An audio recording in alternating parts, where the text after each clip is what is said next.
You're listening to Metal Gear Mondays, and one of the things you can do to help support the show if you enjoy it is go to patreon.com/Metal Gear Mondays. It's kind of like PBS, when we're supported by listeners like you, except not as beneficial. This week on Metal Gear Mondays, we go way, way, way back.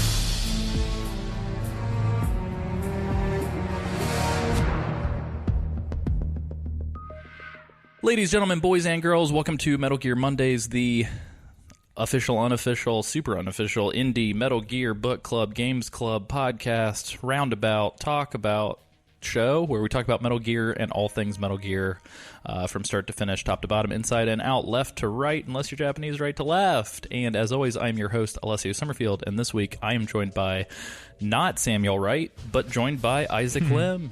Where's Sam? I miss Sam. Sam's actually actively, while we're recording, driving to Seattle, Washington to move his entire life right now. So let's all, even if you're driving, everyone close your eyes and send your good vibes to Sam. And we're joined by a guest. This week we are joined by Craven Knyte. Hey, yo. How's everybody doing? I'm really happy to be part of this show. Quick and easy fan that just kind of came out of nowhere. You guys kind of fulfilled my dream of coming out with this show, as every year or few months I would look for a Metal Gear podcast, and here you are, and here I am. Thank you, sir. That was very succinct and articulate. Thank you so much for being on the show. No, we're just happy to have folks on, and especially folks that share like passion for the games, and especially somebody who's been as active in commenting and responding and chatting with us about it. So I think it's super cool. Definitely.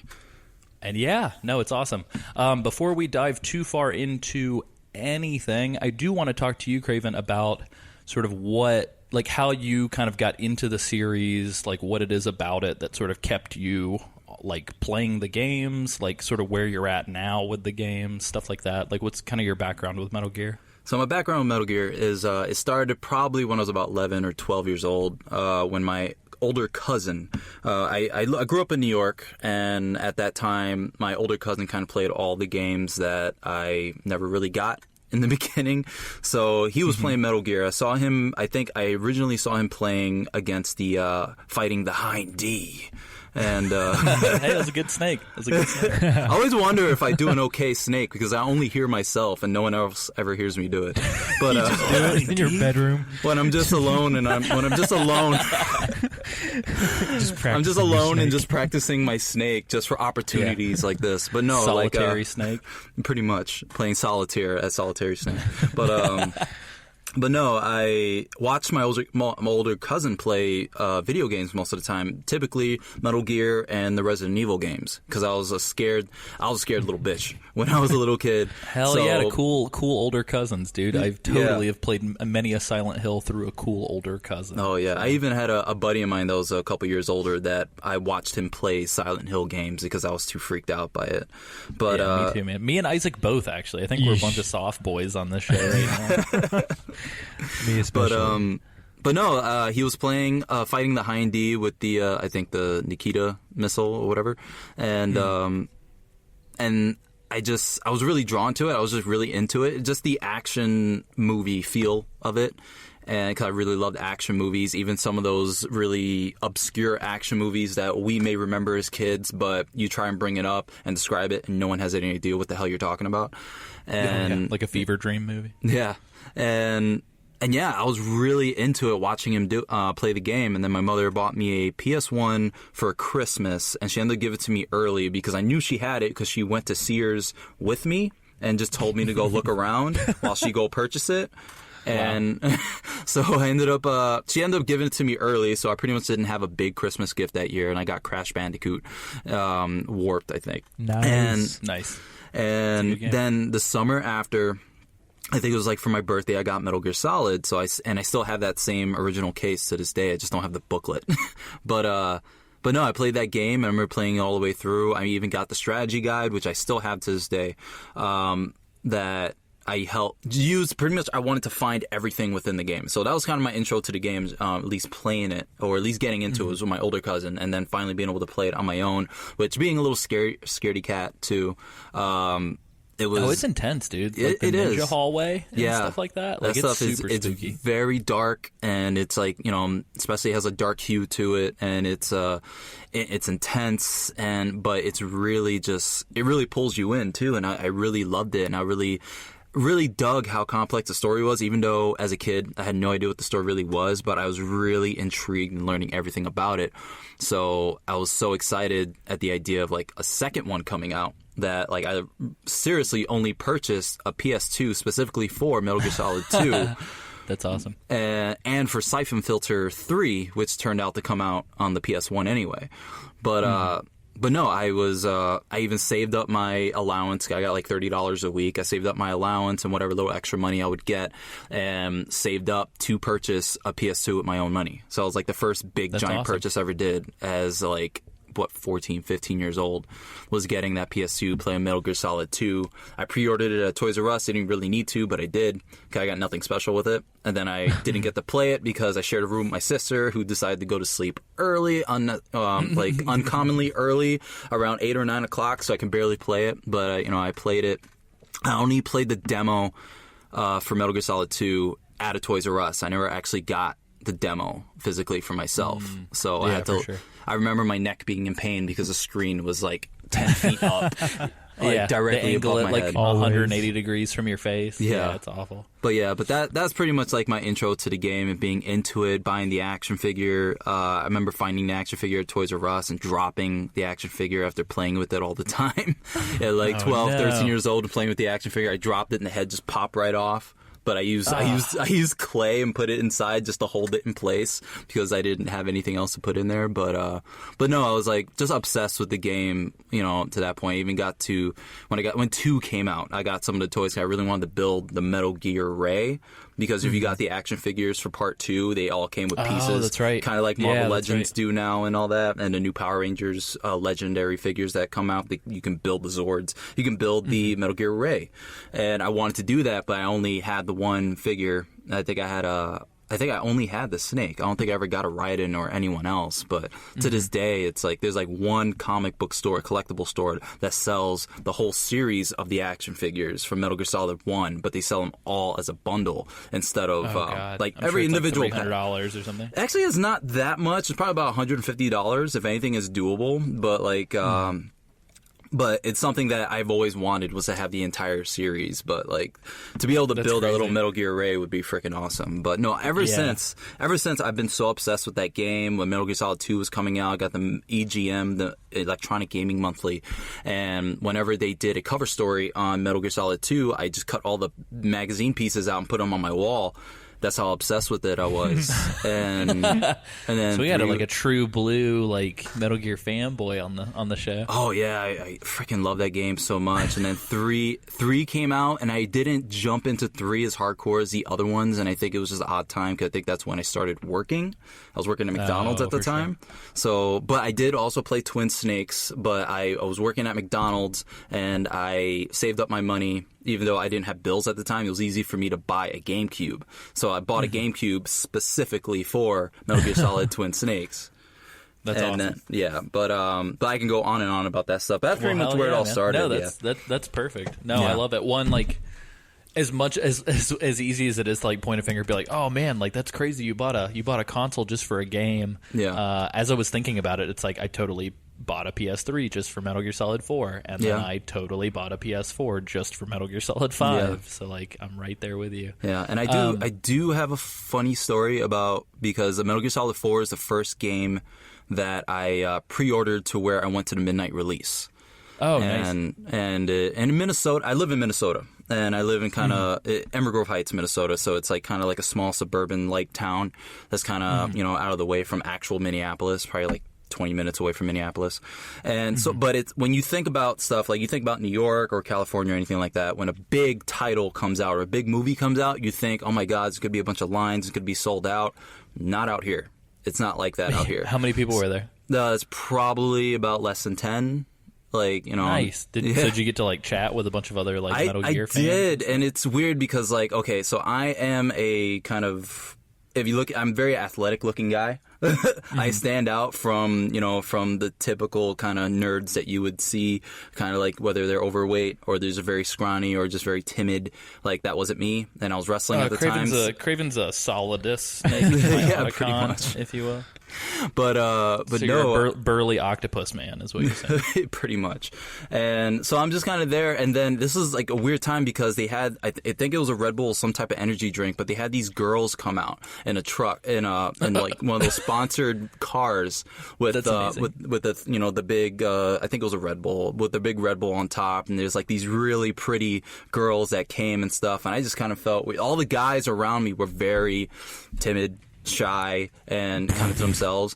And like the girls, one of the girls came up, and like me, I think because I kind of felt like because usually I'm very shy, I'm very to myself, I'm not very outgoing when it comes to girls, pretty girls. I'm like freaked out by girls sometimes, but at least I used to be then. But when they came up, like one of the girls was like, so what is this game about? And I'm just like, none of the guys are really saying anything. I'm just like, the kryptonite of all Metal Gear fans. What is this game about? It's like, how do I explain it to? Yeah, so I tried to explain it best I could to eventually getting to. Yeah, it's very complicated. It's not. It's a really complex story, but it's a very fun and, you know, very interesting game. But the story is pretty complex and all that. You should have handed her like a 300-page like college dissertation paper. Like I've been waiting for this day for a girl like you just to ask. So. Here's a briefcase. Go read all of these documents. Get back to me in a week and let me know what you think. But that's amazing. My phone number is mixed into that document. Yeah, so it's in between the lines. And but no, like I got the game. I got the pack that came with the DVD. I think it was the second half of the what was it? Because I ended up buying one of the.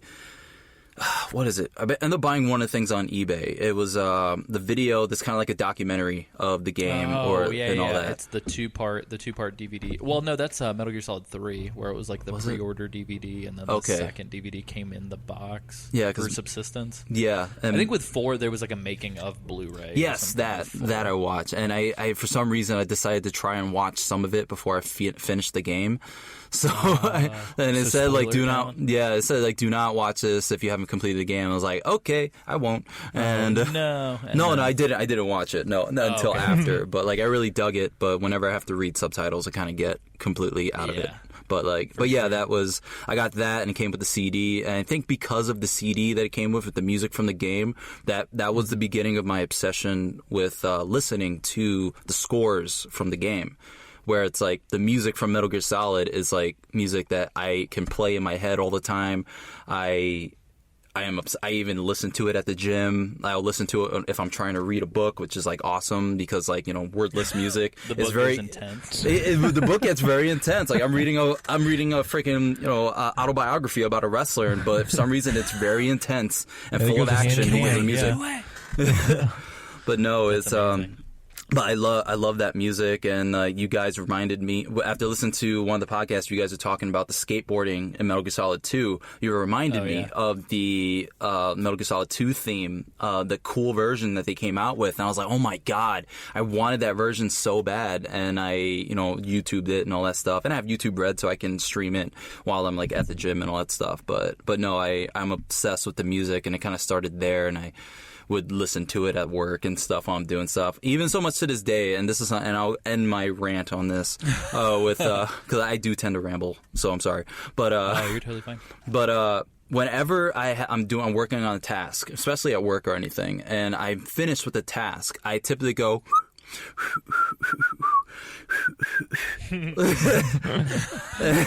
So I do that little thing from like, the VR missions and all that stuff. Yeah. And like, that's usually how I finish tasks. And then like, I know I'm done. It's like, dun, dun, dun, dun, dun, dun, dun, dun, dun. I'm done. I'm out of here. So yeah. Yeah, Colonel Campbell would just be like, "Great job, Snake."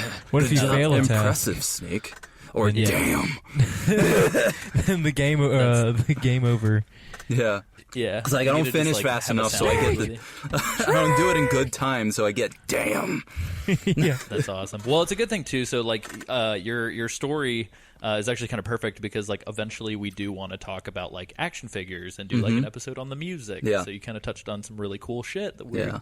we can talk about later. Before we dive into our la la la la la. Before we dive into the show proper, Craven, I feel like we've given this honor to a couple people in the past, so feel free to take or pass. Would you like to sing a little song that has something to do with Isaac? Oh yeah. La la la la la la la. Yes. All right. Stretch it out. Let me smoke a few cigarettes. All right. Warm tea. Fumbling in the dark with Isaac Lim. Man. That one was scary. I don't like that one. I tried to be a little bit kind of like Metal Gear Solid 4 Snake, where he's just like he's very raspy and smoky. destroyed. He's like, I don't care, I'm dying. Well, technically, if it's part of what we're covering, you should have coughed and like thrown up 3 or 4 times in the middle of it. All right. So Isaac, what do we do?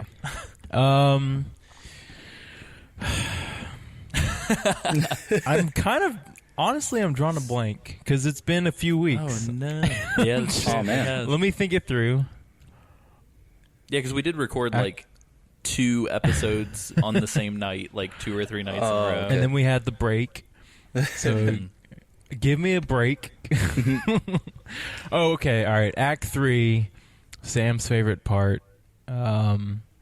We played finger guns with a Mr. And Patty's favorite part. And Patty. Oh, sorry. Patty. Yes. Oh man, where's Patty when you need him? Yeah, right. I Patty was will so say great. this for people who like Patty's liquid impersonation. I think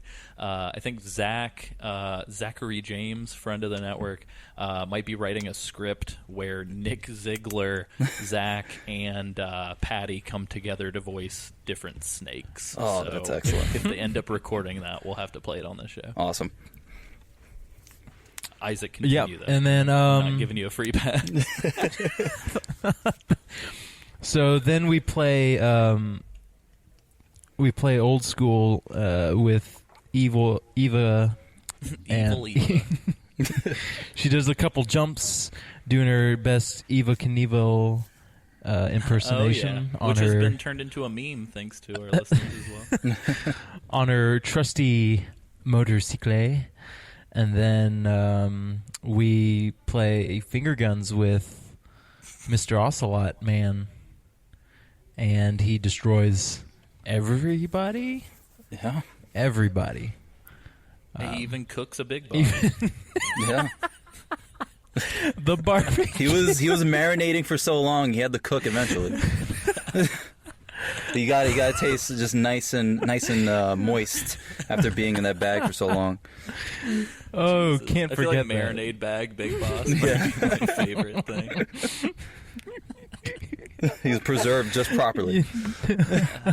Jesus. Oh man. So yeah, Craven, what do you want that's to give? happened. What do you want to give Isaac rating wise? I'm gonna give Isaac like I'll give him a 7. A 7? I'll give him a decent 7. I'm gonna go 7 3/4. Yeah.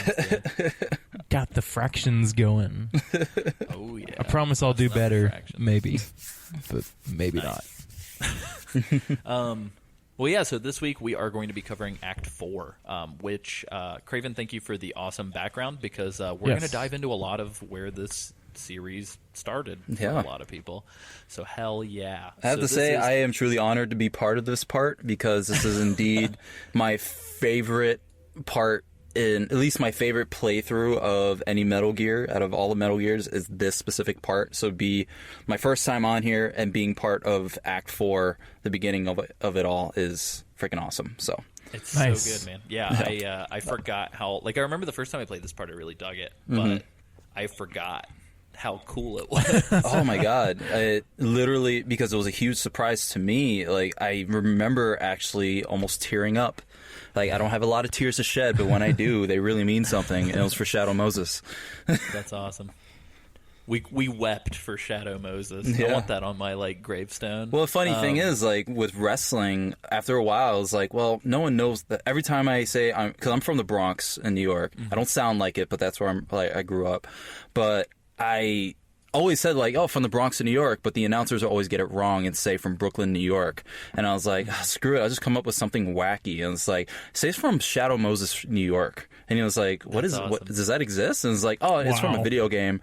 So if anyone knows what it's from and they see me at intermission, they can talk to me about it. That's bad. That was like my favorite wrestling thing. That's my calling to any Metal Gear fans in a wrestling show, is just like, let's talk about Metal Gear for a little bit. Because I literally, same case as you guys, the reason you guys came up with the show is that I'm in the same boat as you guys, where I had nobody to talk to about this game. Like, the people that I do, they only play it a little bit or just know very little about it, or only know that it's complicated, but not as into it as I am, or as you guys are, or the fans of the show are. So yeah, That's awesome. Well, fuck yeah, man. This is gonna be a fun act. So yeah, Right. Act 4.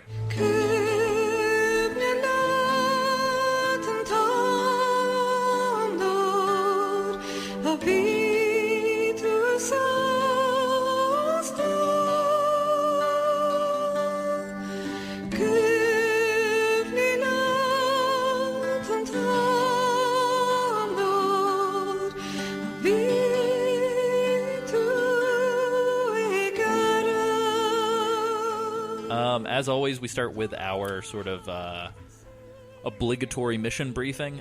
Funny aside, Craven and I were talking before Isaac showed up, and Craven didn't realize that there was a mission briefing, and so you went back and you watched it.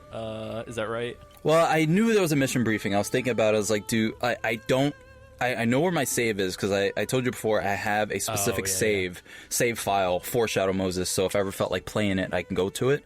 But I knew I wasn't gonna have the mission briefing, so what I forgot was that the mission briefings are in the main menu, so you can see them. You can see whichever one you want. But I ended up, before I even put the game on, a day before, I ended up just watching the mission briefing. It's like 20 minutes on YouTube, so I ended up watching that. So I didn't get to interact with it, like with the the Mark II or Mark III as it was going, so I couldn't collect anything. So.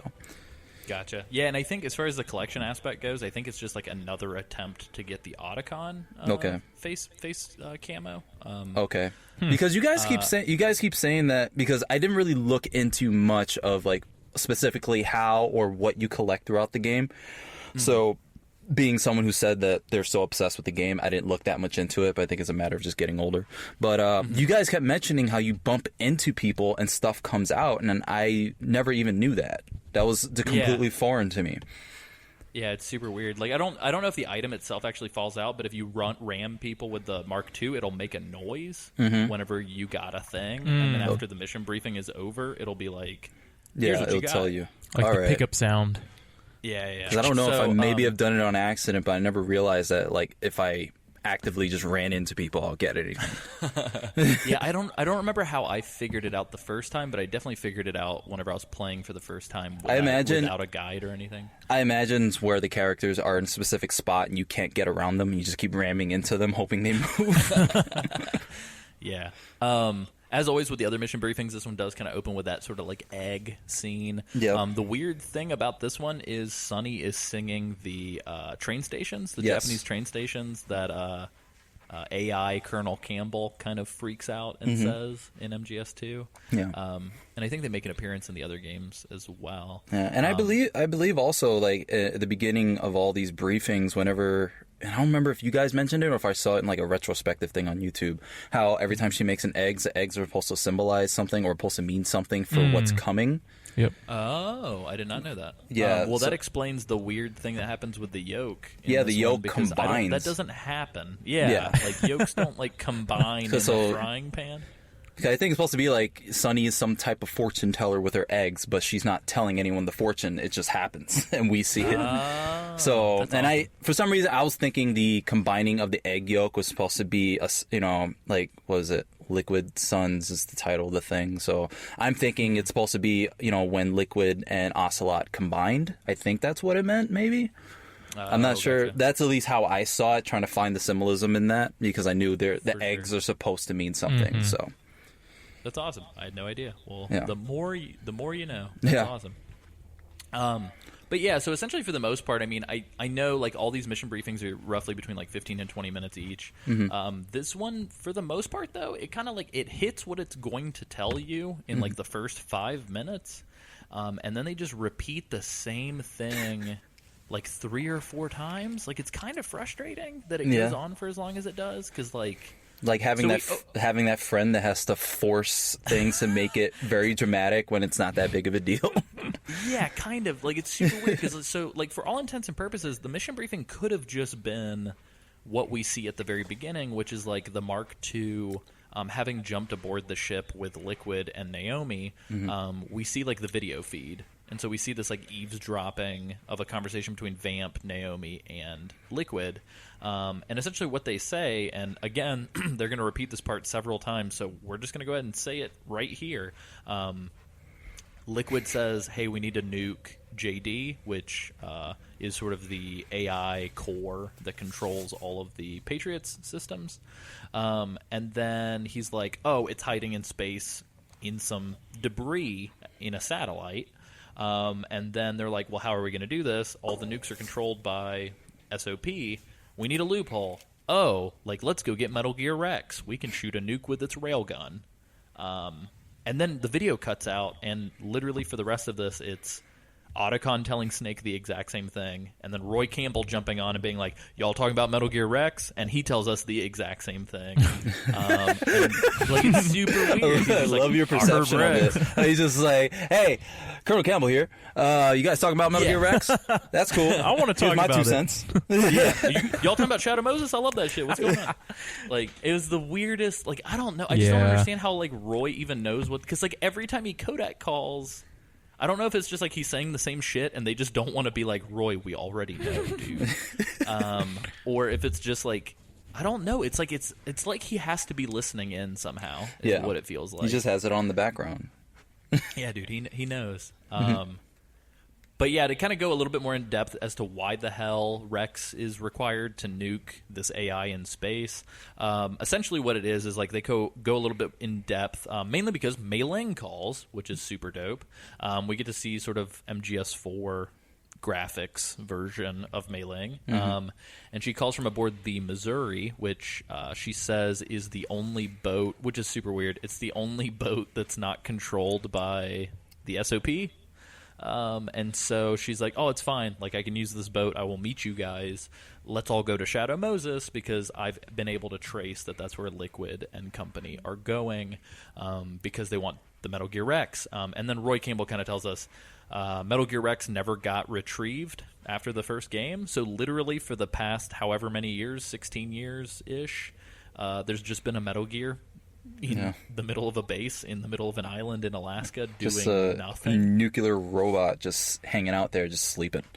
Yeah. It shouldn't work at all. Essentially sleeping. Yeah, it's hibernating. And so they're like, we got to go out there because essentially what it is the Metal Gear was built before SOP started getting integrated into all of the Metal Gears. And so Rex can be piloted manually, and they can use the railgun on Rex to shoot a nuke into space without requiring clearance. I want to ask you guys a question. I'm not a scientist, but I feel like if you nuke something that's in the Earth's orbit, that good things absolutely cannot happen.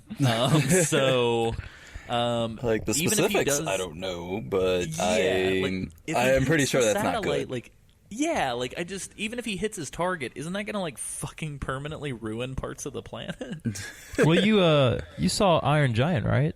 He did the same thing, and everybody survived. So that's true. By it's fine. By that I guess theory, you don't know until you find out. We'll see. The big thing, too, that I thought was kind of curious is, like, they do, like, some kind of weird hand-waving where they're like, oh, everyone who was involved with Shadow Moses either died or they're us. And so, like, no one knows. It's fine. Yeah. That felt really weird to me. Like, I feel like, especially, like, if we take Metal Gear Solid 2's kind of extra options as canon, Natasha Romanenko wrote a fucking book about Shadow Moses. I read that whole thing. Yep. Yeah, and then another guy, like a journalist or something, wrote a book about Shadow Moses. I read that 3 times. Yeah, with the weird thing about peanut butter and tuna. Do you remember that part? It was super weird. Yeah. But like, if both of those things exist in the universe of Metal Gear, why the fuck didn't somebody like go check out this Shadow Moses place? Well, if that journalist is telling any truth to what adventure he went on, because I try to imagine in my head every single time I've read it, and it's like it just comes out very ridiculous. There should be like a little mini cartoon of it.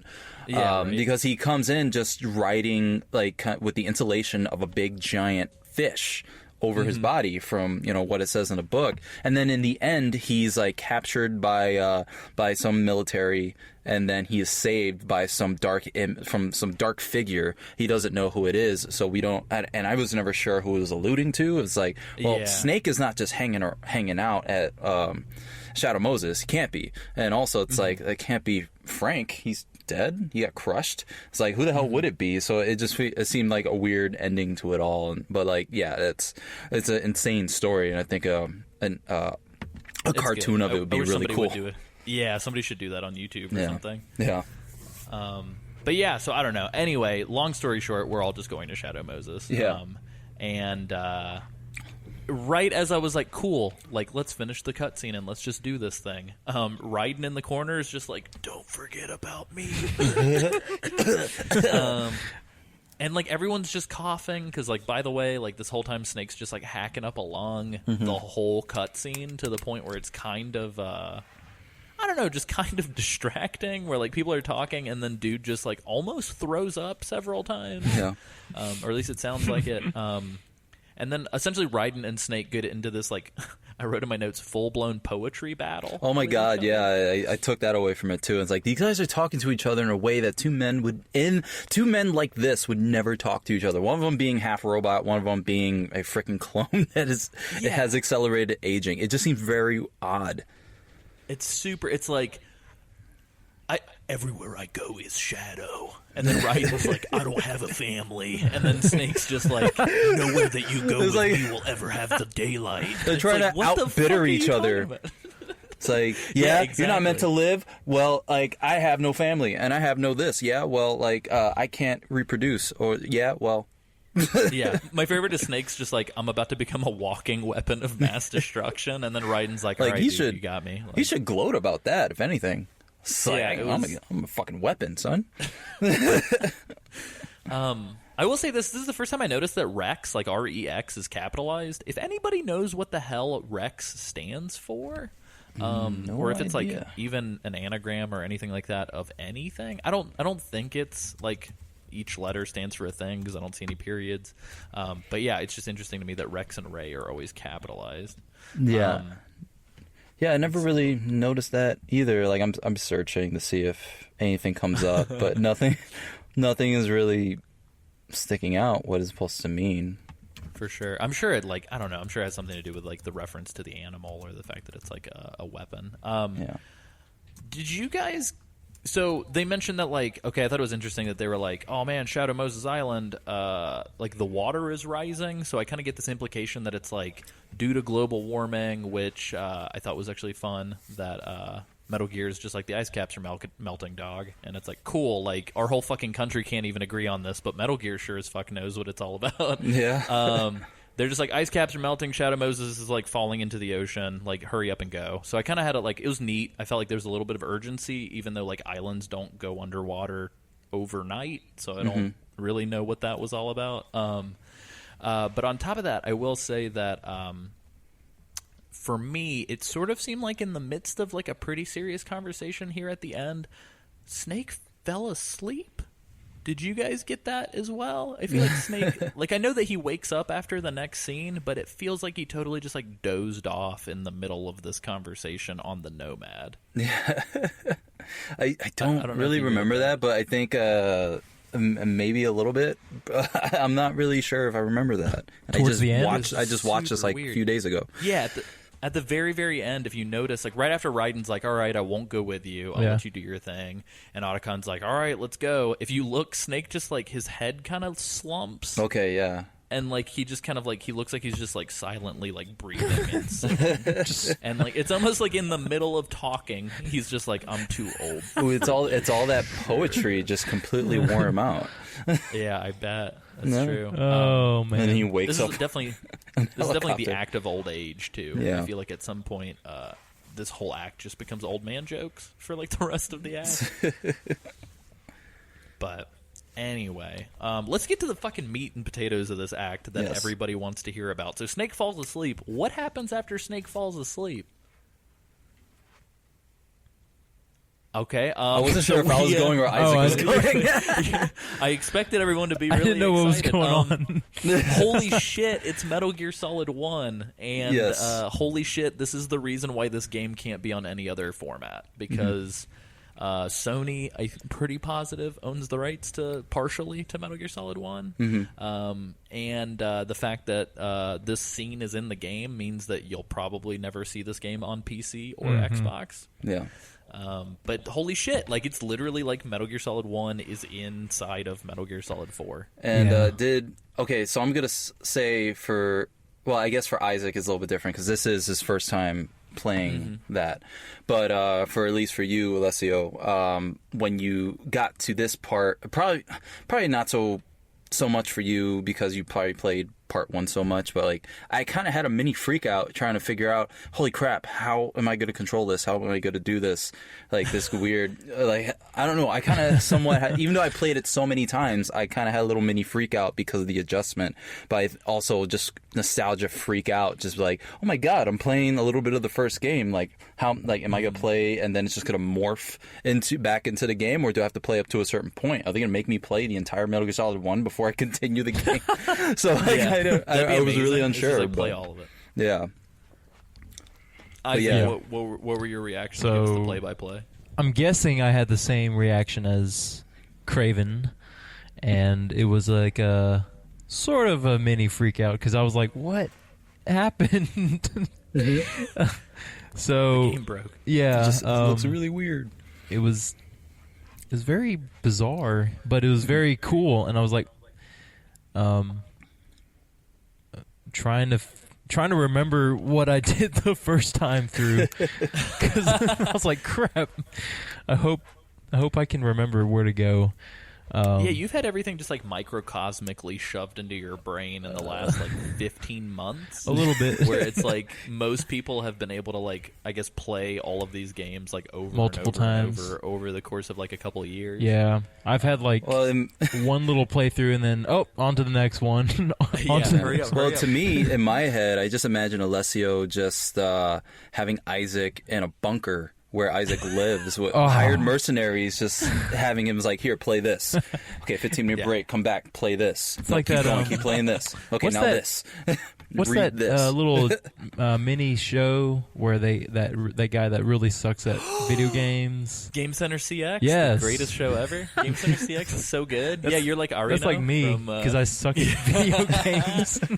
We should just film that. Have you ever seen that show, Craven? As a quick aside, I can't say I have. It doesn't sound familiar. Oh, it's so fucking It's good. hilarious. Okay, so Spike TV actually picked up the first season and I think they dubbed it or they did subtitles. But I think you can go on YouTube and find like whole episodes. Wait, what is it?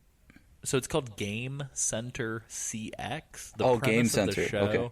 is this guy named Arino is made the manager of a video store, and he's been made the manager of like the video game department, but he doesn't know anything about video games. So what they do is it's partially like reality TV and partially like staged, but like Arino's not really the video manager of a game section, but in real life, the guy who plays Arino is awful at video games. Yeah. So the whole show is them filming him playing like the hardest, most like obscure, fucking crazy video games. Man, this must have came out when like I just stopped watching Spike TV, because this was a good period of time where I stopped watching it. Because this must have came out after what is it, maybe that was the freaking the one that was before Ninja Warrior, the dubbed one. Oh yeah. MXC.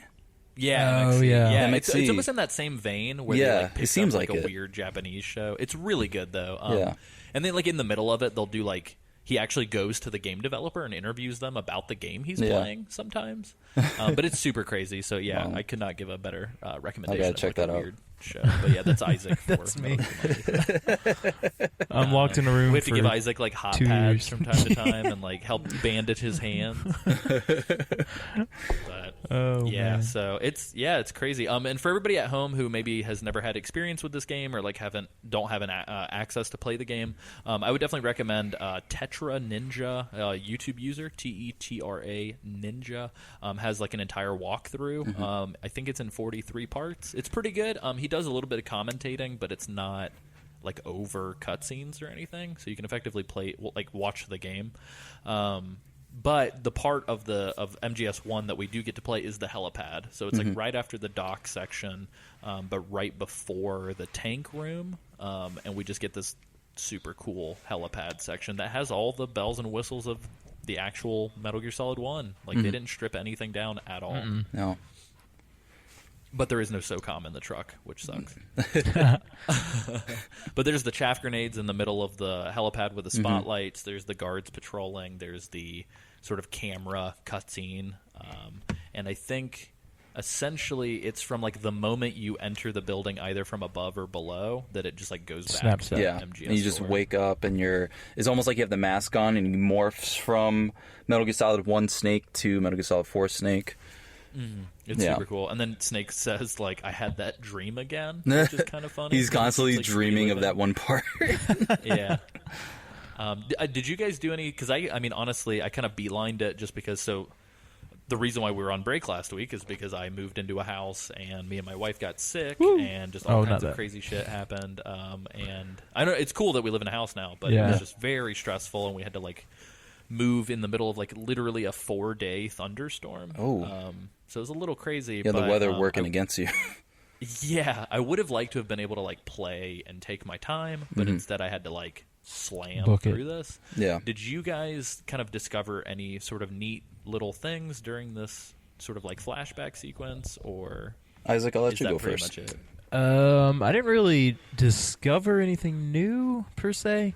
I did explore around because I was feeling a little bit nostalgic and sneaking around, I guess, and crunching the snow. Snakes. Sneaky. But then I forgot where I was supposed to go. I was like, You're in a box and you're just like, where do I? I forgot about the vents for a second there. And yeah, so That's awesome. there's that. Yeah, and all the original sound effects and everything are there, which is super cool. Like, I will say the one thing that's kind of aggravating is if you're playing on like an HD TV, it does like standard def, the MGS1 stuff. So like the rest of the game is like almost, I want to say it's 1080p. It might be 900p. I don't know. Yeah. But whenever it goes to the MGS1 stuff, it's just like a box in the middle. Yeah, of it's the just a TV, little box. But which is fine. I'm sure they didn't want to upres anything, but yeah, but it didn't really need it. Like, at least it was how we remembered it, if anything. for sure. But when I got to this point when I jumped down and then Snake is like, "Oh, my back," and but then Just they like that, actually. yeah, and then Otacon tells you that there's a gecko in the area because you land a little bit more in the outskirts of what you're familiar with, and so you're landing in a hill area and you got to go down to where the helipad is. So, but there's a gecko there, and I thought I remembered there was like 2 of them, but I think it was just one, and at least when I was playing it this time. And I remember that freaking me out, and the gecko still just freaked me out because I thought it was like a weird thing to deal with because I'm such a freaking pussy. But but just like I was able to sneak past it no problem without attacking it. I think like playthroughs after my first playthrough, I would use Crying Wolf's rifle. I would carry that over, and I would use that and just like let it charge and get it in one shot. And which I ended up doing later on. But but yeah, no, they're some tough little bastards, man. yeah, they are, and especially if you're just using like trying to use a regular gun and bullets, it's a tough and huge waste of time.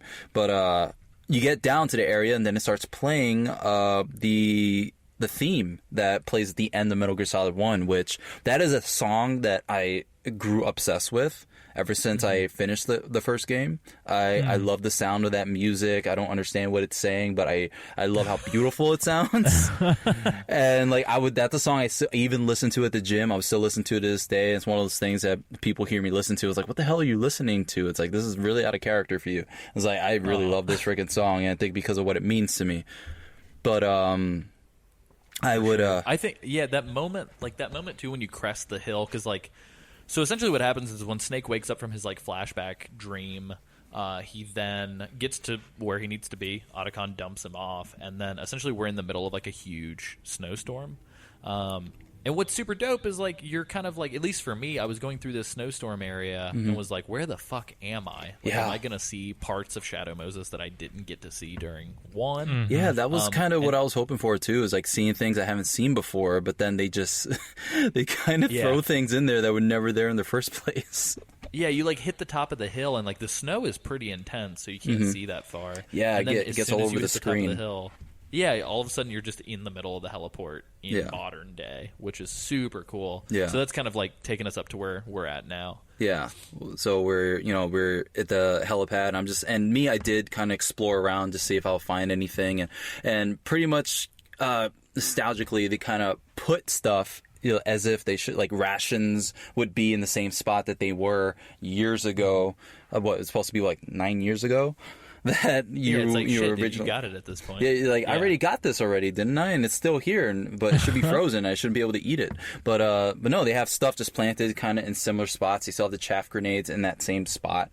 For some reason, I was thinking there was going to be like a quick little flashback when you go to the camera and you go surveillance camera, and I thought it was gonna be a little thing, but I must have remembered wrong or whatever. But then you can crawl through a vent in that room where that camera was into the other side, which I don't remember if that was there before. Was it? Yeah, I don't think so. I don't think it was. Yeah, because like 2 rooms. Like I'm kind of thinking that maybe it was there before, at least one of the rooms. But yeah, it's I don't remember that being there in the first game, being able to crawl through a vent and get to the other side, and there's this room that you can't really get out of, but you crawl to the other side, and then there's a room you can get out of. It's supposed to be right in front. I can't remember. I feel like there are a couple different ways to get into that tank area from some lower vents, but I don't know if there's one in that surveillance camera room. Yeah, in the first game, no, but in this one you're able to go through and just kind of get some stuff, and there's like a little cot there you can go under and get some stuff. But then in this case, the tank hangar door is kind of cracked open. And you can go right through the front door. Yeah, it's like, you can go through. So I can go right through the front door. I spent so long not going through this front door. Now I can do it. Yeah. But yeah, they had to make it a lot more complicated by having. Do these things have a name? The freaking trench coat guys, they're creepy guys. The creepy ball hand guys, creepy balls. Well, I guess not, because like geckos are the huge Metal Gears. Yeah. So geckos are the Metal Gears, and then frogs are the chicks. Yeah, I don't know what the hell the little balls are called. Let me hold on. Metal Gear Solid 4 ball enemies. What the hell are these things called? Somebody's gonna be like, dwarf geckos. That's dwarf geckos. Huh. Oh, okay. Huh. Somebody that was listening to us is just like, God damn it, guys. Somebody knew. I should have known, but no. But no, like, it had a bunch of those in there, which, like, you see them rolling around and stuff. And at the time, I had no idea how to really sneak past those, because you don't really... That's the first time you're encountering them to where you're in a situation where you have to try and sneak past them, I believe. I kind of cheated and just, like, threw the chaff grenade. I was like, fuck it. I know, like, you have to pay to unlock the chaff grenade, and I know you can't buy... more chaff grenades, and you can only carry 4 at a time, so like it's a little bit of a limited resource, but I was like, fuck it, and just like threw it so I could run through. And if you do that and I don't know if it's just like different difficulty modes or whatever, but there's actually like 2 geckos in the tank arena that you fought Vulcan Raven in. Okay, And I don't know if it was like my chaff grenade just like lingered long enough, but like they never triggered for me. Really? Did Okay. they trigger for you guys? Because you can see them like balled up in the corner. Yeah, they triggered for me definitely. Yeah. But I also cheated because I unlocked the javelin. Oh shit! Yeah. Demolished So you pulled them. a Sam. Yeah, a little bit. So my first time playing through, it's like I think I wanted to sneak past them because I love trying to sneak, but I end up not being that great at it. So I ended up just getting spotted right away because I wasn't sure how their mechanism worked, and then I noticed with the whole laser thing that it is. But I don't think I ever really tried using the chaff grenade. I knew it would probably work, but I don't know. I think maybe I tried it and it just didn't last long, and I pretty much the first time around, I just started shooting them all. So I just started shooting them all. But then the gecko would come to that front door eventually from where you originally started, and would come there and start attacking too. So you have to attack that as well. So I was kind of in a situation where I had to do that. And this time around, I just went through the vent. I went to the top vent. But then as soon as I got out, and I was like, as soon as I get out, I'm going to get spotted. At least this time around when I played. And then I got down, and I immediately got spotted. And I'm like, damn it. So I just, I jumped all the way down. I got into, like, I think I ran through the door, the door where, where you have to call Meryl, like that door with the gas, and you have to use a cigarette like to get through. door Yes, that cargo door. And I get there, and before I open, or I go through the other side, I'm just kind of sitting there and just kind of letting them. I think they just stopped looking for me, so I just started kind of sniping them with my rifle and just kind of shooting them. Like, you give them a couple shots and they'll explode, and I just kind of doing that, picking them off like one by one. So I want to explore the tank hangar a little bit more and see if I find anything I never found before. And but I didn't really find a whole lot, but it was still kind of fun. I want to see if the elevator worked. I don't think I ever tried before. But yeah, that was the thing that pissed me off the most. Is like there were so many things that I wanted to check out, and I was just like, "Fuck! I do not have time. I just have to go." Yeah. And I was just like, "Ugh." But I'll definitely, since this playthrough I've been saving like in every zone. I'll definitely be sure to like come back and fuck around at some point. Yeah. But yeah, dude, it's super fun. It's a cool revisiting. Did it mess with any of you guys that it never had to load? Because like having played the original Metal Gear, I was so used to like, oh, I just went through the door. Let me wait for the load screen. Yeah, and that it just did never did that. That did cross my mind how odd it was that like it wasn't loading. And I think the only time it did load is when you got past the gecko in the first area where you fight Raven, where one of them did wake up for me. I think you said they didn't wake up. Or they did. They didn't wake up for me. I don't know if Okay. it's just because I threw the chaff grenade the moment I saw the geckos in the tank hangar. Okay. And so I don't know if I just like went fast enough to where the other geckos didn't get triggered. Okay. Either, or if I just think got as soon as lucky I got or close to one of them woke up, but the other one didn't.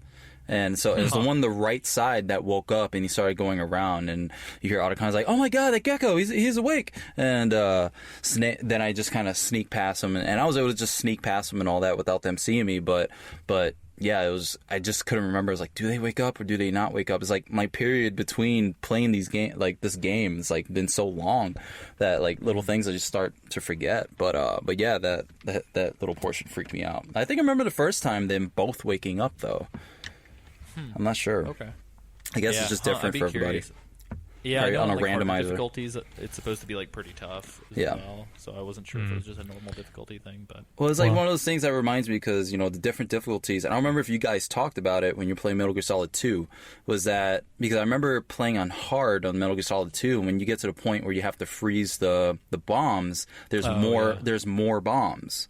So there's it's a like, shit ton. Yeah, there's like one more additional bomb in different areas, and I remember, like, I think in that one little area that you have to go through to get to the bridge that has all the bombs that you can't get past until like you're done with that section, that I couldn't find the bomb, and then I realized it was like right behind me or some shit like that, or I think it was like right under me in a really odd spot or some shit like that. yeah, truthfully, I mean, the difficulty modes do kind of shift the game. Yeah, which I think is really, really freaking cool that they do that. They really make it they don't just make the enemies harder, like with longer lifespan or longer health bars, but they add difficulty in every aspect instead of just one. For sure. It's almost like doing like a new game plus in like Dark Souls 1 or something. All right. Or Dark Souls 2, excuse me. Well, sick. Yeah, so right after that, too, we, like you guys sort of alluded to, we end up in the Warhead building, kind of the nuclear disposal area from the original game. There's no nanomachine lockout to keep you from firing your gun this time, which is great. There aren't any enemies. I don't think there are any enemies in this zone either right now or when you come back, truthfully. So it's not when easy. not when you're going through and you get to the elevator and then you get to that computer room. For sure. Which is nice that they give you like time to kind of, and they totally intentionally are like, hey, take it in. Yeah. Go for a walk, kid. You deserve it. So it's like very fan servicey. But I dig it. Don't stay out in the cold for too terribly long, because if you notice, like, not only does Snake get snow covered on his suit, but he can also get sick and stuff like that, which sucks. So it's cool to kind of be able to kind of jet straight into this sort of inner area. Yeah, essentially what ends up happening is Otacon's like, hey, just use the door. And Snake's like, what? Like, I don't have to use the elevator? He's like, no, just go use the door. And then Snake goes to the door, and the door's like, I'm locked. And Otacon's like, fuck. You do have to go to my office. My bad. And Snake's like, all right. Well, it's And like so you have this little bit of a tone from Snake where I kind of took it as like, oh, okay, I kind of wanted to do it this way, but I guess I'll do it the easy way. That's kind of a little bit what I got from it. It's good. It's funny. So there's a little bit of sort of back and forth between the two of them. Yeah. And then, like, of course, the game is just like, nah, dog, like, go see more of your favorite places. Yeah. So that's kind of what we do. We take the elevator down to, I think, B2. I don't think the B1 button works. Yeah, Is that just correct? B2. Yeah. And so we go down to B2, where, if you remember correctly, essentially you can do the whole Nikita sort of hallway sequence, and this is right before the Cyborg Ninja hallway. And so I think it still remains in the way that it remained then. So, like, the glass is blown out from where you shot the Nikita at the generator. Yeah. You can't go through. So, like, when you go straight down and it T-bones, you can't go left because the door is blocked with debris. But you can go through the window, and there's a song in there. I think it's like an anniversary, 20-year anniversary song or something, and a couple items. But for the most part, you're just going to the Cyborg Ninja hallway. And then to Otacon's office. What's cool is, like, and we didn't mention this earlier, but when you go past specific areas, like on the helipad or in this Cyborg Ninja hallway, it'll do this, like, sound, and then you'll hear, like, an audio clip that's, like, echoed out and kind of flashbacky from the original game. So you'll hear things like, oh, Hindy, or you'll hear things like, oh my god, like when the ninja's, like, cutting people in half and stuff. Yeah.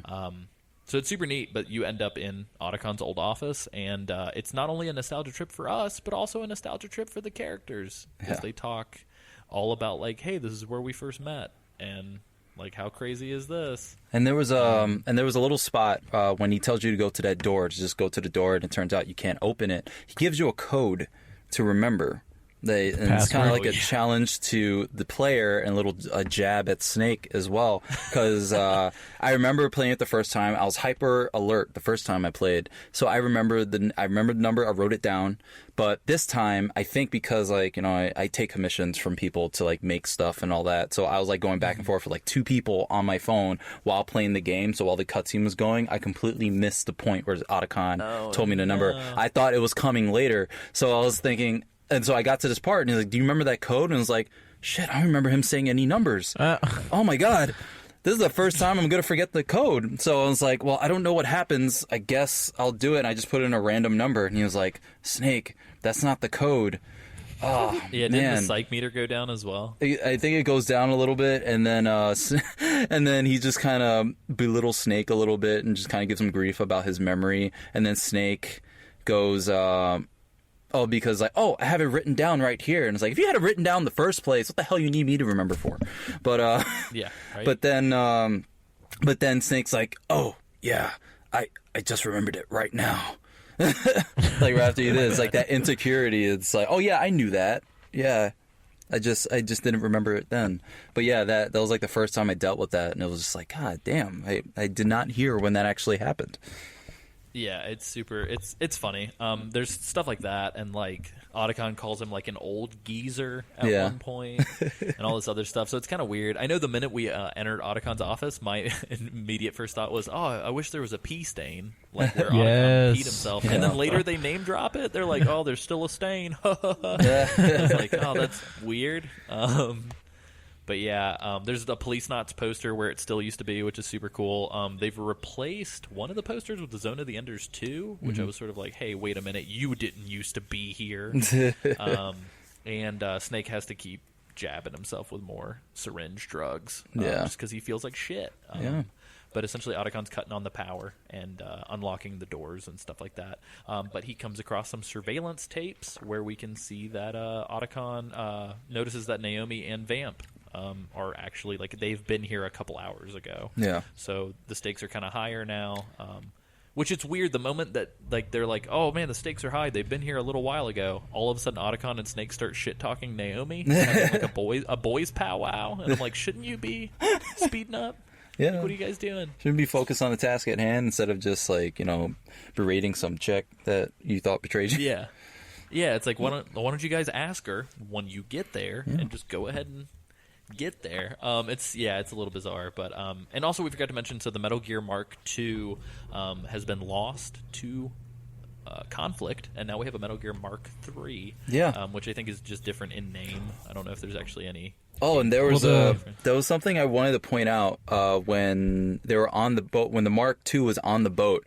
How because you know it has like these little cursors that focus on certain points. When it's on the men, it focuses on their faces. But when it was on Naomi, it focused on her butt and on her legs. God damn it, Metal Gear! Even you're a pervert.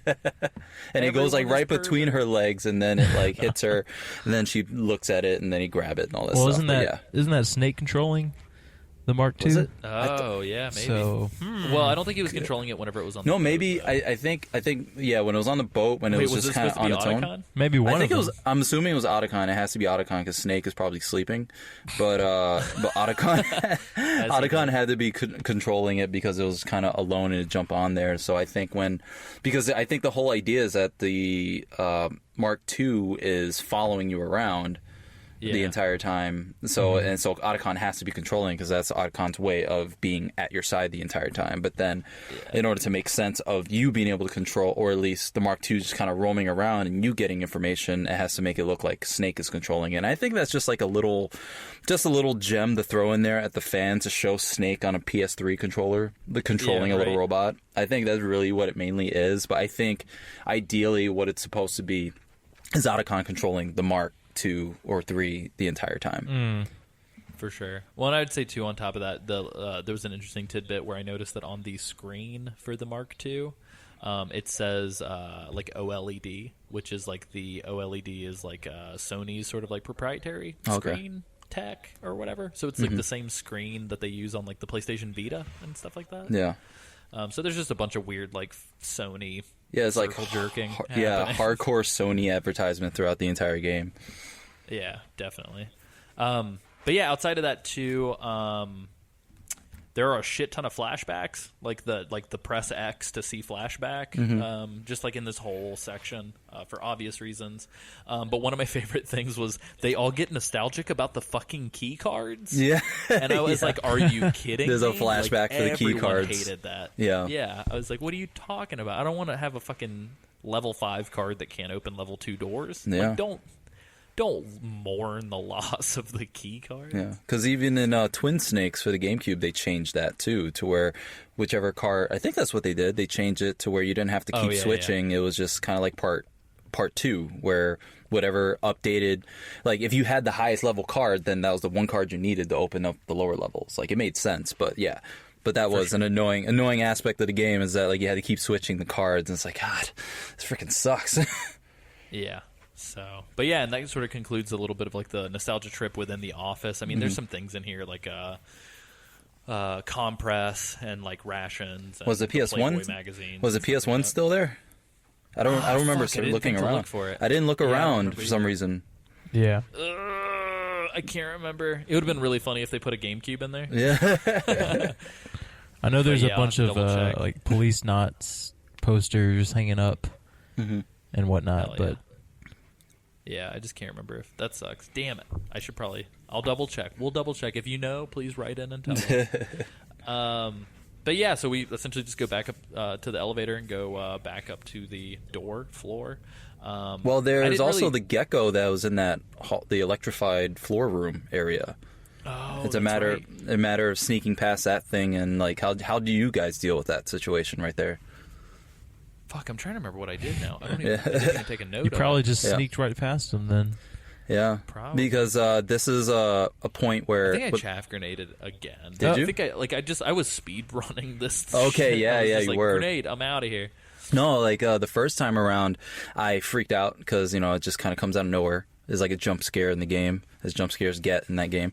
But I didn't use a chaff. I didn't notoriously use the chaff grenade like as much as like you're really supposed to, I guess. But I snuck around and I kept thinking because the electrified controls are active. Like they show, it kind of highlights, like you can still use it, but I go up there.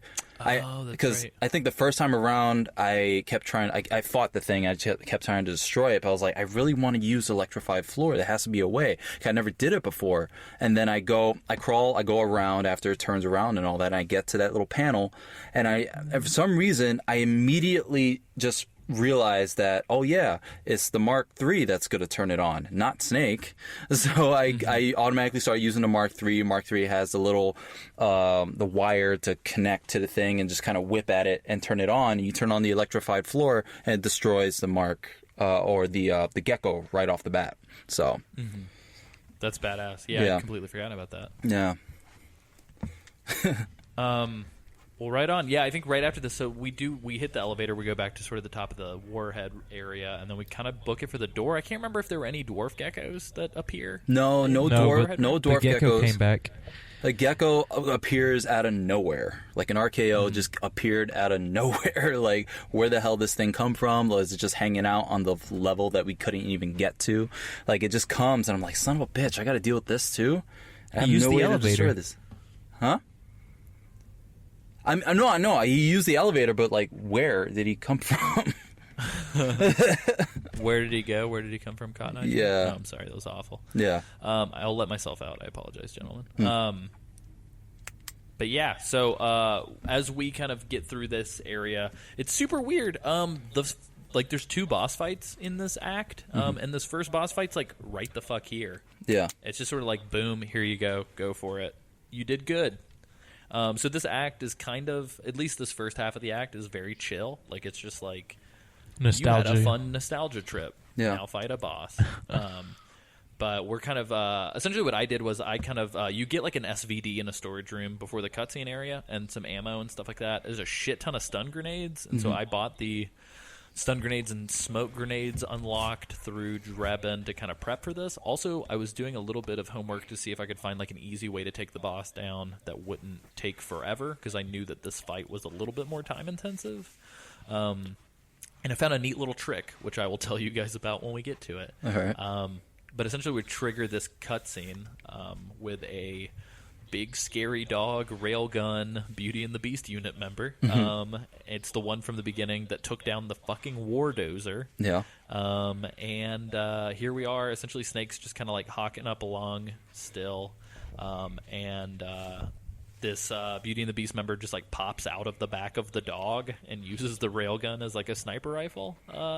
And essentially tries to snipe Snake's face. And then he dodges it like the Matrix, and the boss fight begins.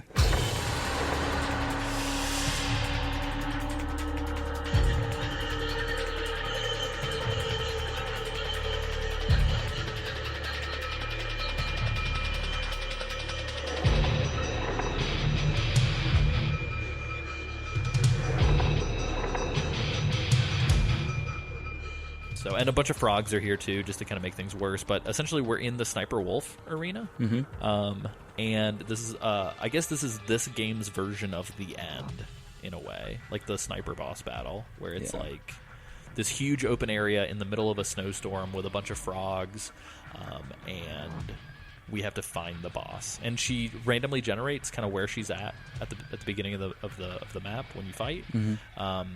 So it's a little different for everybody, but I wanted to kind of round robin this thing and let you guys kind of tell me about how your experiences went first before I kind of dive into what I did on mine.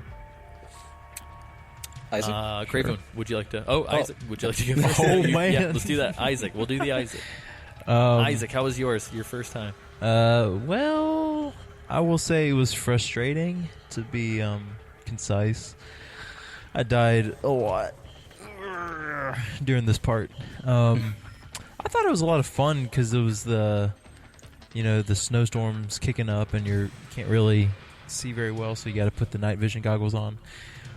With that being said, if you're going about this the way that they want you to, and I think it's with sniping and whatnot, because Otacon comes in and says, "Use the sniper, Snake." Otacon comes in and says, "Let me tell you how to play." Yeah. So I tried that a couple times, and it was very frustrating because I could not get consistent shots off. And it was getting time crunched to when we were recording this. So I was like, crap, I'm not going to be able to complete this part. So actually, I might have done what you did, Alessio, if I could guess, because you said smoke grenades and... oh, shit. And, I think you did do what I did. stun grenades. So I watched this playthrough, and this guy's crazy. He beats beats Crying Wolf in like 2 minutes, something like that. It's crazy. Yeah, it's like less than a minute, Yeah. probably. It's like 45 seconds once he actually finds So her basically in the what he battlefield. does, he gets his night vision goggles on, and he books it to where he thinks Crying Wolf is. And so I do the same thing, which is towards you go up to the left a little bit, and you try to avoid the frogs and everybody, which is not too bad. Mm-hmm. And then what you do is you alternate between once you find Crying Wolf, the beast, alternate between throwing smoke grenades and stun grenades. And all it takes is like 3 stun grenades, and it's gone. Wow. Yeah, it's crazy because So so you smoke grenade it, and then the Crying Wolf just like kind of gets like, I don't know, she like starts Paralyzed coughing and almost, is yeah. kind of stuck. Yeah, Wow. and then you toss like 3 stuns, and they do a shit ton of non-lethal. And then you just throw another smoke, and she can't move, and you just do 3 more stuns, and it's over. Yeah. Like, it's crazy. Damn. So Man, I never knew that. So that's what we did. Good job, Isaac. I feel like I Sorry. wasted 40 minutes of my life. Team Isaac and Alessio on this one. sorry to steal your thunder, Alessio, but Oh, no, you're Weird. fine. It was fun. It was crazy. I didn't even realize that like we could do that until I stumbled across the same video. Yeah. I was like, hell yes. I was like, Should have man, looked for something. No, like I struggled a bit because I have this weird anxiety whenever a boss battle begins. I'm just like, crap. Like I just kind of feel weird when it's like, oh, I'm just getting into the cutscene and now I have to watch. actually Now I have to fight. this? Yeah. Yeah, actually, I have to make some work and make some effort. But no, I struggled a bit because I was fighting the frogs and stuff, just trying to kill them, get them out of the way because I felt like I needed to, and just kind of look. And because of snow, and also my battery was running out on the solid eye. So I couldn't really use the night vision all that much. I couldn't really snipe well because my stress was so high in the game, and my stamina was so low. I kept shaking, so I couldn't really focus the sniper rifle. So I kept having to try to, I don't know, do my best to use the other rifle and just kind of get the laser sight on her best I can. But eventually, I think I died a couple times, but I eventually got her. I was able to. There's tends to be little corners that you can kind of hide that she can't get to you when she's kind of roaming around and just kind of jumping around and attacking and all that stuff. Because there's a point where she'll jump, if you're out in the open and she runs at you, she'll pounce on you, and she'll just kind of jump on you, and you have to try and get her off or shoot her or something like that. Yeah, it's pretty intense. Yeah. Especially with all the frogs and the snowstorm and stuff. It's really easy to for Snake to catch cold and then just be screwed and then just get super sniped and then a bunch of frogs will shoot you. Yeah. Especially if you get lost and stuff like that. And it's supposed to be the solid eye getting turned off makes it harder for people to notice you, but I didn't really notice a difference in this. Oh yeah, because the solid eye is at all. supposed to. I think the night vision's supposed to make some type of noise or something like that. that they can detect you or something like that. I forgot about that. Yeah. So I don't know. I didn't really notice a difference in this, but maybe other people would have a different sort of opinion on that. Yeah. But yeah, that's pretty much it. Likewise, too, once you non-lethal her, I think for me it was kind of in the same as the video. It was near where the Metal Gear Rex door is. So for this fight, essentially after I non-lethaled her and it did the cutscene, which like it's more just like tits and ass Google girl videos. Like it was just like, why is this girl covered in placenta and why are we just looking at her ass? Yeah. So when I beat Crying Wolf, I was my sister was downstairs watching it, and I go, I'm gonna skip this. I'll watch it later. Oh no! Did you watch it later? Yeah, I watched it later, but I was not about to watch this with them sitting there. Yeah, right. Which congratulations to your sister. One of Isaac's sisters got married last weekend. Oh, nice. Oh, she's gonna get married. Big ups. Oh, really? I thought it was this past weekend. No, Or that is it was next weekend? something else. Related. Apologies. No. Excuse me. It was the stag night. Yes, that's what that was. Sorry about that. So, congratulations to your sister getting married soon. Yes, I'll tell her you said that. You should have given her her wedding gift early and shown her this placenta-covered hot lady. No, she would have loved that. Yeah, exactly. But yeah, so it's pretty much. I mean, at this point, like we're used to it. We've seen the yucky covered TNA gooey girls. Spoiler alert, second part of the boss fight is, hey, a pretty lady wants to hug you. Make sure she doesn't. And that's pretty much it. I found the little statuette for the Crying Wolf doll in the trees, like directly behind Snake after the cutscene was over. So for me, it was like a real easy, like, I took 3 steps backward, and there it is, and hooray. And then I threw on the V-ring on the shotgun and just, like, took her down in, like, 2 or 3 shots when she wasn't dodging. I don't know how the second half of the fight went for you guys, Craven. Yeah, I just tried to just kind of... Because I just went guns a-blazing through this whole thing just because I was also, like, while trying to be nostalgic, also trying to speed through, so doing a little bit of both. But not spending my too much time on the enemies. But no, on her, I just kind of had my rifle. I had that one, I forgot what it was called, but the one that you can completely customize and all that. Like, get all the stuff. M4, I think. Yeah, the M4, and I just kind of kept shooting side to side, just trying to make sure I can hit her. And I was like, I just want this to be done. So in a way, me, Isaac, and Craven all treated this part of the game the way that married couples that never have enough time treat scheduling sexual activity. It's kind of like, hey, let's do like Wednesday at 2. Does that work for you? It's a good way of putting it. It was just like, cool, I like this, but we got to just kind of get through this Then real you quick. rush through it. It's like, I'm doing this for work. Oh no, I don't know about that part, but yeah, that's so that's a thing. Snake pretty much is just like lusting over this fucking railgun again, just like he did with the previous gun. He's picking it up, struggling to carry it. Yeah, for sure, which I thought was kind of great. Isaac, did you have any sort of interesting, before we sort of conclude and wrap up with this cutscene, did you have any other interesting asides from the boss fight or from any of the rest of the parts that we've covered? Well, this is a carryover from when I watched the walkthrough, and I tried it, and it actually worked surprisingly well. What the guy did and what I did was, what you do is when it's when you're fighting the beauty, you do the kind of tumble forward.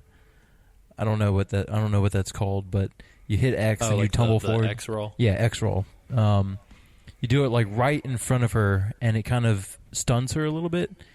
And you do that twice, and you get a free shot. Instead of her like shifting around when you shoot, you just run into her like twice, and then you get a free shot. So that worked surprisingly well. And it amazes me, like the little things that are out there that you can do in these games up to this day that I never even heard of that you can do. And it's like, man, people who are spending their time trying to figure this stuff out, like trial and error, it's insane and ridiculous. Yeah. Yeah, right. Like I had no idea. That's bananas. Nothing but praise to those people who have the time to do that. A lot of time. But yeah. Yeah, I agree. I thought it was cool too. Well, sick. Yeah, so essentially what ends up happening is we have our... there is a cool moment at the end of this, so I'm not just going to, like, hate bash this whole thing, but Drebin does his sort of obligatory, like, hey, I laundered that gun that you wanted. Also, like, pull up the cover, son. I'm going to tell you a story. And so essentially it's like... We start with, like, war-torn African ethnic cleansing village. Some, like, armed faction rolls into Crying Wolf's hometown. She's left as a refugee. Everyone's killed except for her and her baby brother. They're wandering, and they find the enemy unit kind of far away from their village, and they hide in, like, a shack. Her brother starts crying out of fear. She, like, puts her hand on her brother's mouth, doesn't realize from her fear and the shock that once the enemies pass, that she has killed her own brother. And then she carries this dead boy with her everywhere she goes. And she apparently was hallucinating a wolf that was walking with her. And eventually some refugee camp takes her in. There are tons of children crying everywhere. And so she's kind of haunted by the memory of killing her brother. And she imagines that the wolf that's with her kills all the children when actually it's her killing all the children. Yeah, that's... pretty crazy. A little crazy, a little fucked up.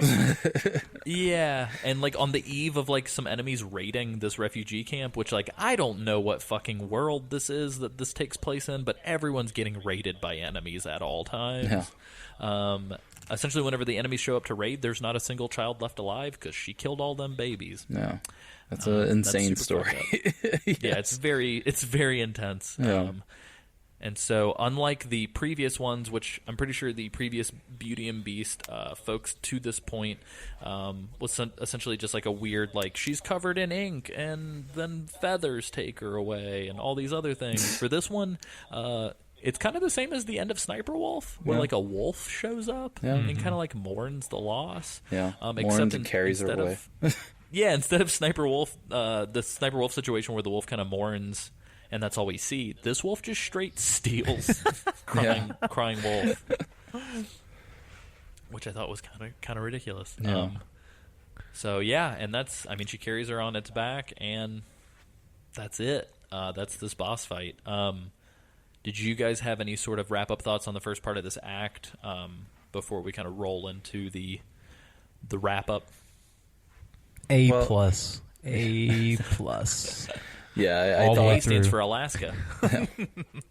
Yeah, I thought it was really fun and exciting, especially just adding like little things here and there that we haven't seen before, instead of making it pretty much like a complete mirror image to what we were used to from a different point of view, to actually making it just kind of new and different. And I don't know, it was just insanely fun, and I always enjoy kind of going back to it, hence me having a save file specifically for this section. So that's awesome. Yeah, I would agree. I think it's super fun. It's a blast from the past. Yeah.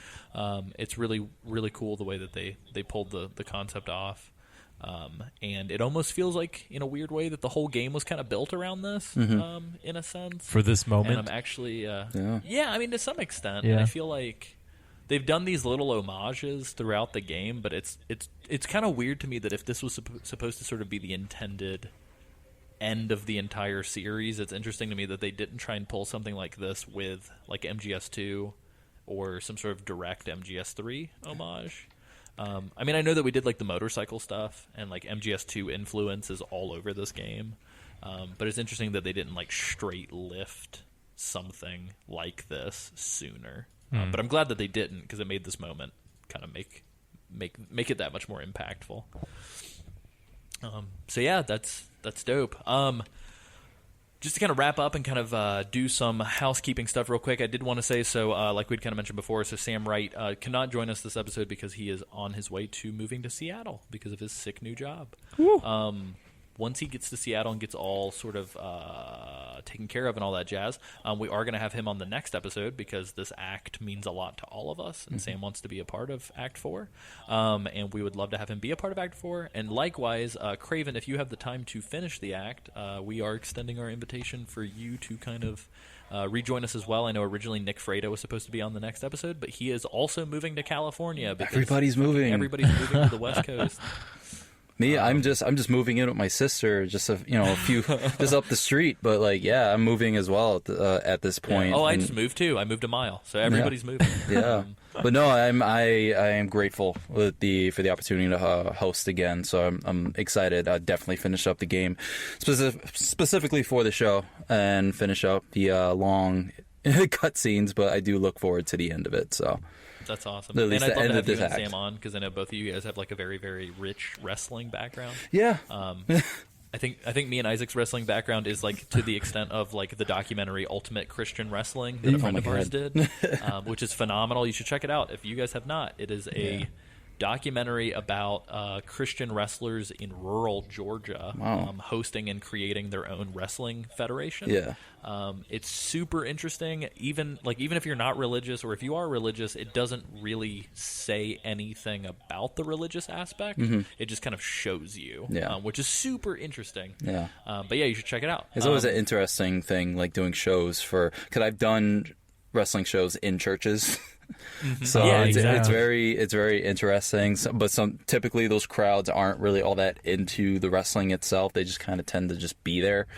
But sure. sometimes those shows can be kind of stressful because you feed off the crowd, and the crowd doesn't really give you much. But for the most part, sure. A decent crowd, can really make a show more. So, but yeah, definitely, awesome. gotta give that a look.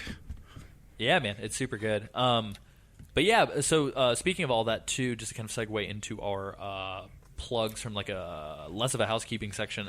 Craven, where can people check you out? I know that you host a podcast. I'm fairly certain it's wrestling related. Is that true? It's not wrestling related specifically. We do talk talk a little bit about wrestling. I'm very much of a flip flopper when it comes to wrestling, because I was kind of going through a brief, bitter boycott of professional wrestling, because I just kind of, with opportunities just kind of coming, going past me and all that stuff, I kind of stepped away from wrestling for a while. So for about 8 months, I stepped away, and the bug's been kind of biting back at me a little bit. So hence me making wrestling gear and all that. So I got a couple shows lined up that are coming in the next couple months and all that. But no, my podcast is the Breaking Knyte podcast. Knyte spelled Knyte. That's kind of how I chose to have the name spelt and all that. But no, the Breaking Knyte podcast. The idea is that we kind of break the night and stay up all night having conversations about really interesting stuff. And the show, I feel now, has kind of found its way, but we're actually going, because I host it with my buddy Sean Iredale, who I used to wrestle with, who is a comic book artist for his company, Amberland Studios. And you can check out his stuff, amberlandstudios.com. He's building that up with his friend Tyler Hansen and all that. Is it ambulance or Amberland? Amberlance. It was on one of the podcasts, he explains the origin of the name. It's pretty much exactly what you think. It's just kind of like amazing. a play on the words of the song and all that stuff. But awesome. but Amberlance Studios, spelled exactly how it sounds. And he's a great artist. We have a mutual interest in comic book stuff. So the podcast is pretty much mostly podcast. Oh no, sorry, mostly. Like creative stuff for the most part. We have creative topics. We try to stay in the creative realm, since he does artist stuff, and I like to make stuff. I sew, I make props and all that stuff, and that's a little business to try to get going, because I really love making stuff for people and taking commissions for that. And That's awesome. And Do you yeah, have like an Etsy shop or anything like that? I don't have find you on? I don't have an Etsy shop that I use. I usually kind of stick to kind of like Instagram and Facebook and all that stuff, and like people can hit me up on there. I do have a website, but the website's pretty much garbage, so I don't worry about it right now. I'm not that great with building a website or anything, no matter how simple they try to make it. You wouldn't happen to have like a contact email or something that somebody could reach you out? I do. It is breakknightprops@gmail.com. is what it is. That's awesome. And if you want to contact me there, but it's also at Craven Knyte on Instagram, but also at Break Knight Props on Instagram as well. Also have some Facebook pages to go along with those. But yeah, that's the thing. That's the podcast is creative stuff, but also we talk other forms of media like comic books, movies, TV shows, toys, collectibles, all the stuff that interests stuff that in the nerd realm, but always try to bring it all back to the creative realm, because I feel like there's not that many creative podcasts or creativity based podcasts, because I'm a creative guy. I'm a very jack of all trades kind of dude. I like dip my hand in almost everything instead of just sticking to one thing. So I kind of booking myself into a corner where it's like I work full time, then I go to the gym, and then I have to record a podcast, and I got to edit a podcast, I got to make a prop, I got to make wrestling gear, I got to do this and that. I like to stay busy. Totally. So that's awesome. Yeah, that's awesome, dude. Yeah, that's really cool. Yeah. Along those lines too. Speaking of creative things, shameless self plugs. We just started on our Slack for our patrons. Anybody who wants to kick a couple bucks to us via Patreon, which all of that is the only thing supporting the show. So we definitely appreciate all of that. We just started a creative channel on our Slack because quite a few people have talked about how sort of talking on the podcast or listening to the podcast has like kind of kickstarted a feeling in them to be a little bit more creative. Nice. So we're going to be having sort of creative discussions. Likewise, if you do dig that style of podcast, we do have one sort of on the Forever and Astronaut. I mean, I don't want to say network. I hesitate to say network because we're only like 2 or 3 shows. But Forever and Astronaut's show Nocturnal Transmissions, which is a digital filmmaking podcast. We talk about screenwriting. We talk about sort of community involvement, coming up with creative projects, stuff like that. So if that's your cup of tea, check that out as well. Real quick note. I just wanted to say, so Forever and Astronaut just got the Dev Diary show is now on Amazon Prime Instant Video. So it's not video on demand. It's not sort of the, what is the word I'm looking for? I think it's like video direct that Amazon does for filmmakers. This is like official Amazon Prime. If you are an Amazon Prime person, you get the show for free now, and you can stream it just like you would stream any other show that you enjoy. And I wanted to kind of plug it here just to let you guys know, A, it's about creative shit, which is really cool, but B, we just got on the platform. We're just on Amazon Prime now, officially. So if you look up Dev Diary, it's the documentary TV show that we produce. Again, totally out of pocket just because we love making shit for folks to check out. If you guys wouldn't mind giving us like a written review or a rating, getting written reviews and ratings within the first 30 days is extremely helpful to getting us like front page positioning or anything like that on Prime. So if you guys could take 2 seconds to just leave a quick review, and if you have Prime, definitely just watch it, watch the show, at least watch the first episode, and then leave a review. But I just wanted to plug that. Likewise, we're running a little bit of like a contest. Thanks to Isaac and myself for spending way too much money on stuff. I have 3 digital codes for the new Gorillaz album, Humans. Regardless of how you feel about the record, because I'm not super hot on the record, it's still solid. There's some good stuff on it, but we have 3 codes. 2 of them are digital / physical potential hybrid codes. One of them is digital only. If you want to be entered for a chance to win access to any of those codes, hit us up via Twitter. Share actually you can share hashtag Metal Gear Mondays or hashtag Dev Diary Podcast, and tag either Forever an Astronaut or myself, which is at AC Summerfield, with like a link to the show, and we'll automatically enter everybody in for a chance to win a digital copy or a physical copy of Humans, the new Gorillaz record. But yeah, that's my fucking wall of plugs. If you guys have any sort of written responses for Act 4 or any of the Metal Gear Solid 4 acts besides 5, you can hit us up at contact@foreveranastronaut.com, or you can hit me up on Twitter, either hashtag Metal Gear Mondays or at AC Summerfield. And you can like us on Facebook. We have 190 likes on Facebook. If we get 10 more, Zachary James will have to destroy a cartridge of Snake's Revenge on video for everyone. So for the love of Christ, just invite 10 people already. I want to see this thing on fire. But yeah, that's it. Isaac, do you have anything you want to plug? Anything cool people should check out? Anything like that? Not right now. Maybe in the future. Very nice. You heard it here, folks, guys. Isaac's working on a super secret project. Heard it here first. I'll let you guys Sweet. know. Wink. Well, cool. Wink. No, this has been a fucking killer episode, Craven. Really nice to have you on the podcast. I do have a question, and I think I brought this up the very first time that you ever wrote into us. You didn't get the name Craven from like Craven the Hunter from Spider-Man, did you? No, actually, it came up weird, almost as if I made up the name Craven myself. But it came up for me just kind of coming up with different names. I wanted something that sounded dark, so I was like, first thing that came to mind was like Crazen. Yeah, Crazen. Crazy Raven. Crazy, crazy. But then I was like, Craven sounds like a cool name. Like it doesn't sound like it doesn't sound like a name I've heard very much, and I'm explaining why. There's a reason why people don't use that name, But yeah, I came up with Craven. I was like, Craven, I like the first last name basis, Craven Knight. Like, I'm a big fan of Batman. So like the Dark Knight thing. But if I use Knight, I want to spell it different. But obviously people are going to spell it wrong all the time because people have spelled it every which way but the correct way. Yeah. So once I finally got on a poster and they spell my name correctly, I'm happy. But no, I came up with Craven Knight that way. Just trying to think it just sounded cool, kind of rolls off the tongue pretty easily. But it didn't. I came up with it when I was like 18 and fairly ignorant to the English language. I didn't realize back then that Craven means coward. Oh no.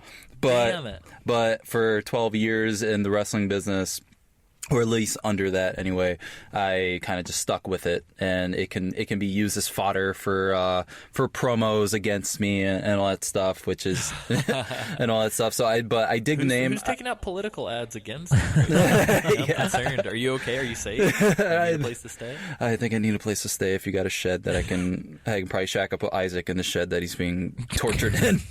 Oh yeah, that's true. In the bunker. Yeah. But no, I dig the name. I like the way it rolls off the tongue. My real name is Luis, but I just it's a very boring Spanish name. I'm the least Spanish person that I know. So I like Luis. It's all right. But also, isn't Luis also like the main character of Ballad of Gay Tony, the Grand Theft Auto 4 expansion, I think? I think so, yeah. Probably, Hell yeah. Dude. That guy was awesome. I always try to look for reasons like, oh, Luis is a cool name. But no, just, I kind of stick with Craven because I think it's cool, and I have a cool logo a buddy of mine came up with, helped me come up with the CK, where like the C, the middle of it is kind of like the front of the C and the back of the K, and it looks really cool. So I kind of like branded myself with that, and I love that logo. So hold on. You might think I'm crazy. What if you went by Luis CK? Trust me, that has crossed my mind. Man. I always try to put the connection together. If it wasn't for that it'd be pretty much the exact same thing. That's hilarious. Yeah, That would be phenomenal. yeah. That's awesome. You should try and sell out comedy shows. Be like, Louis CK is coming to Minneapolis. Yeah, the ignorant fans money. would be like, "Oh my god, we're gonna see Louis C.K." And then it's like, "Who the hell's this bald just show built up. Spanish dude?" Oh, he must be the opener. Let's stick around. Yeah. Show up. No, that's Yeah. awesome. Well, cool. So I'm trying to think real quick. Oh, and real quick as well. Sorry for people that are patrons. Thank you. Number one. Number two. I really quick wanted to let everybody know that at some point in the next, I want to say in the next week, but more realistically, probably the next 2 to 3 weeks, I'm going to be building out like a patron-specific login part of the website for Forever an Astronaut, and we will be uploading some really cool shit, like behind-the-scenes photos, also like unreleased scans of like working scripts from shoots and like pre-production booklets, but also putting like archival stuff, like old films that nobody can see, and like the feature film edit for Dev Diary Season 1 is going to be there, which is only festival access right now, and we're also going to be putting up sizzles for like super top secret shows that we're trying to pitch to production companies and agencies right now, so you will be the only ones to see them. So that shit's cool, and I just wanted to make a mention of it. Craven, do you wanna say the thing that we get people to say sometimes to finish the show? Well, it's just a box. It's just a box.